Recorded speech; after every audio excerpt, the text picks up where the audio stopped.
Just got in my dash cam today. It's model V6D dash cam, and it's made by OPVICAM. Not sure if I pronounced that right, but it's spelled OPVICAM.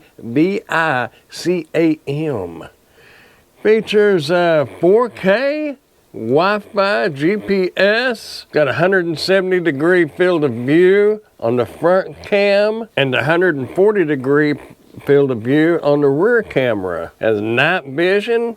It's a dual cam. It's got the front and the rear. It's Android and iOS compatible. Has loop recording, and as mentioned, the rear cam and parking monitoring. We're going to get it opened up and see what we have all in the box, and go get it hooked up.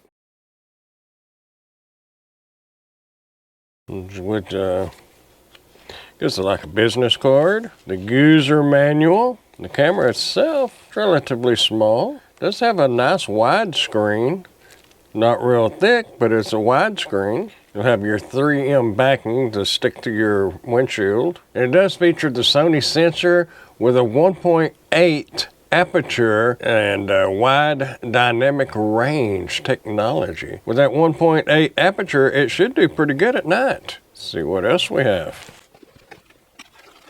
So we have our wire clips, a little tool to pull down your headliner just a bit to push the wire up in behind there. 3M tape as your power supply, and your rear camera and the cable for that. Let's go get it hooked up and let's check it out. All right, I'm gonna get this power supply plugged in, and we're gonna get this mounted. Okay, it looks like our SD card is going to, there's a little rubber lid right there.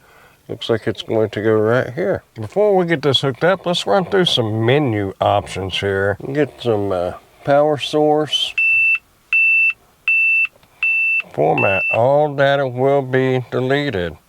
Let's go ahead and push the OK button. Okay, so we're gonna run through the menu. It's like right here where the M is, will be our menu. Okay, let's scroll through here. Let's check the resolution. Push the OK button.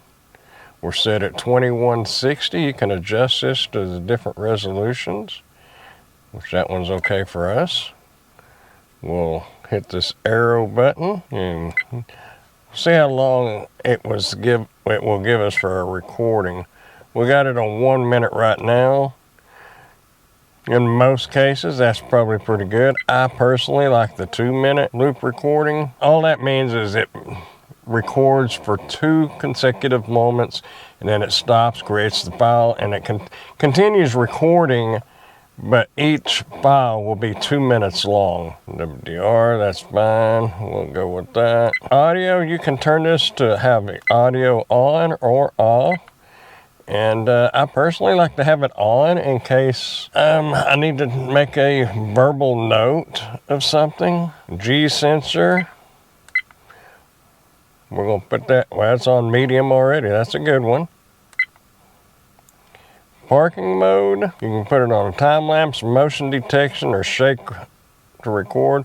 We're going to put it on motion detection.